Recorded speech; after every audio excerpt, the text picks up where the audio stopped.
ನಾರಾಯಣಗೌಡರು ಕಾಂಗ್ರೆಸ್ ಸೇರ್ತಾರೆ ಅನ್ನೋ ಚರ್ಚೆ ಕೂಡ ಇತ್ತು ಸ್ವಲ್ಪ ದಿನಗಳಿಂದ. ಏನಾಗಿದೆ ಸರ್, ಯಾರು ಸಂಪರ್ಕ ಮಾಡಿದ್ರೆ ಏನು? ನೋಡಿ, ಇದುವರೆಗೂ ಅದೇನು ಫೈನಲ್ ಆಗಿಲ್ಲ.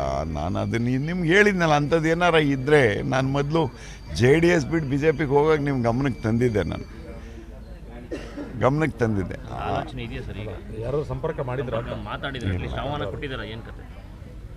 ನೋಡಿ, ಕರೆಯೋದಂತೂ ಕರೆದೇ ಕರೀತಾರೆ ಹೈಕಮಾಂಡ್ನಿಂದ. ಯಾಕೆ ಅಂತ ಹೇಳಿದ್ರೆ ನಾನು 3 ಸಾರಿ ಶಾಸಕನಾಗಿದ್ದೀನಿ, ಸಚಿವನಾಗಿದ್ದೆ, ಕರೆದೇ ಕರೀತಾರೆ. ಕರೆದಿದ್ದಾರೆ, ಈಗ ಕರೆದಿದ್ದಾರೆ. ಅಲ್ಲಲ್ಲ, ಆ ರೀತಿ ಭಾವನೆಗಳು ಇದೆ. ಯಾರು ಬಂದರೂ ನೀವು ನೋಡ್ತಾ ಇದ್ದೀರ, ಯಾರು ಬಂದರೂ ನಾವು ವೆಲ್ಕಮ್ ಮಾಡ್ತೀವಿ ಅನ್ನೋ ಒಂದು ಇದಿದೆ. ಇಂಡಿವಿಜುವಲ್ ವೈಯಕ್ತಿಕವಾಗಿ ನಿಮ್ಗೆ ಆಹ್ವಾನ ಇದೆಯಾ ಅಂತ? ಆದ್ರೂ ನಾನು ಅವ್ರಿಗೇನೇನು ಯಾರಿಗೂ ಭೇಟಿ ಆಗಿಲ್ಲ, ಇನ್ನೂ ತೀರ್ಮಾನನೇ ತಗೊಂಡಿಲ್ಲ ನಾನು. ಯಾಕೆಂದರೆ ನಮ್ಮ ಹೈಕಮಾಂಡು ಏನು ನಮಗೆ ಡೈರೆಕ್ಷನನ್ನು ಕೊಡ್ತಾರೆ, ಏನು ಮಾಡಬೇಕು ಅನ್ನೋದನ್ನು ಹೇಳ್ತಾರೆ. ತದನಂತರ ನಾನು ಯೋಚನೆ ಮಾಡ್ತೀನಿ. ತಮ್ಮ ಹತ್ರ ಬಂದು ಭೇಟಿ ಮಾಡಿ ನಾನು ತೀರ್ಮಾನ ತೊಗೊಳ್ತೀನಿ ಅಂತ ಹೇಳಿಕ್ಕೆ ಬಯಸ್ತೀನಿ. ಅಂದರೆ ನಿಮ್ಮ ಹೈಕಮಾಂಡ್ ನಿಮ್ಮ ಬೇಡಿಕೆಗಳು ಈಡೇರಿಸಿಲ್ಲ ಅನ್ನೋ ಪಕ್ಷದಲ್ಲಿ ನಿಮ್ಮ ನಿರ್ಧಾರ ಬದಲಾಗುವಂಥದ್ದು ಆಲೋಚನೆ ಇದೆ ಸರ್? ಅಲ್ಲಲ್ಲ, ಈಡೇರಿಕೆನೂ ಚರ್ಚೆನೇ ಆಗಿಲ್ವಲ್ಲ ಸರ್, ಚರ್ಚೆನೇ ಆಗಿಲ್ವಲ್ಲ ಇದುವರೆಗೂ. ನಾನು ಕೇಳಿಲ್ಲ, ಅವರು ಕರೆದು ಕೇಳಿಲ್ಲ. JDSಗೆ ನಾವು ಈ ಸೀಟನ್ನು ಬಿಟ್ಕೊಡ್ತಾ ಇದ್ದೀವಿ ಮಂಡ್ಯ ಜಿಲ್ಲೆ ಅಂದಾಗ, ಆವಾಗ ಪ್ರಚಾರ ಆದಾಗ ಹೈಕಮಾಂಡಿಗೆ ಭೇಟಿ ಮಾಡ್ತೀವಿ. ಹೈಕಮಾಂಡ್ ಹತ್ರ ಭೇಟಿ ಮಾಡಿ ಚರ್ಚೆಯನ್ನು ಮಾಡೋಣ. ತದನಂತರ ಏನು ತೀರ್ಮಾನ ತಗೋಬೇಕು ಅನ್ನೋದನ್ನು ಯೋಚನೆ ಮಾಡೋಣ ಅಂತ ಹೇಳಿಕ್ಕೆ ಬಯಸ್ತೇನೆ.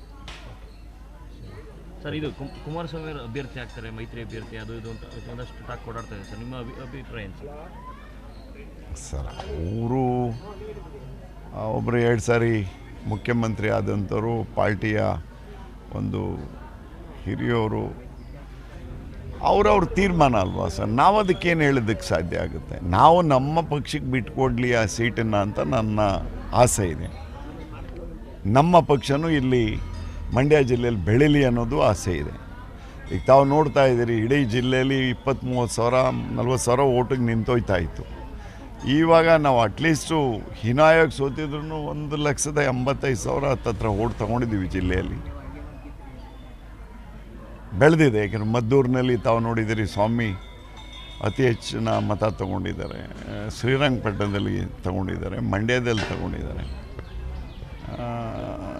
ಮಳವಳ್ಳಿಯಲ್ಲಿ ತೊಗೊಂಡಿದ್ದಾರೆ. ಬೆಳೆಯೋದಕ್ಕೆ ಅವಕಾಶ ಇದೆ ನಮ್ಮ ಪಕ್ಷ ಅಂತ ನಾನು ಹೇಳಿಕ್ಕೆ ಬಯಸ್ತಾ ಇದ್ದೀನಿ. ಅದಕ್ಕೆ ಅವಕಾಶ ಮಾಡಿಕೊಳ್ಳಿ. ಬೇರೆ ಕಡೆ JDSನವ್ರು ಬೇರೆ ಕಡೆ ನಿಂತ್ಕೊಂಡ್ರೆ ನಮ್ಮದೇನು ಅಭ್ಯಂತರ ಇಲ್ವಲ್ಲ.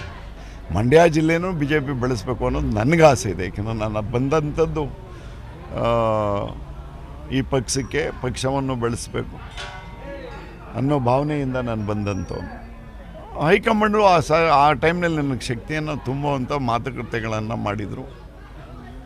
ಅದನ್ನು ಕೇಳಬೇಕಾಗ್ತದೆ, ಕೇಳಿ ತೀರ್ಮಾನ ತಗೊಳ್ಳೋಣ. ಕಡೆಯದಾಗಿ ಹೈಕಮಾಂಡ್ ನಿಮ್ಮ ಬೇಡಿಕೆಗಳು ಈಡೇರಿಸುವ ವಿಶ್ವಾಸ ಇದೆಯಾ ನಿಮಗೆ? ನಿಮ್ಮ ಮಾತು ಕೇಳುತ್ತೆ ನೋಡೋಣ,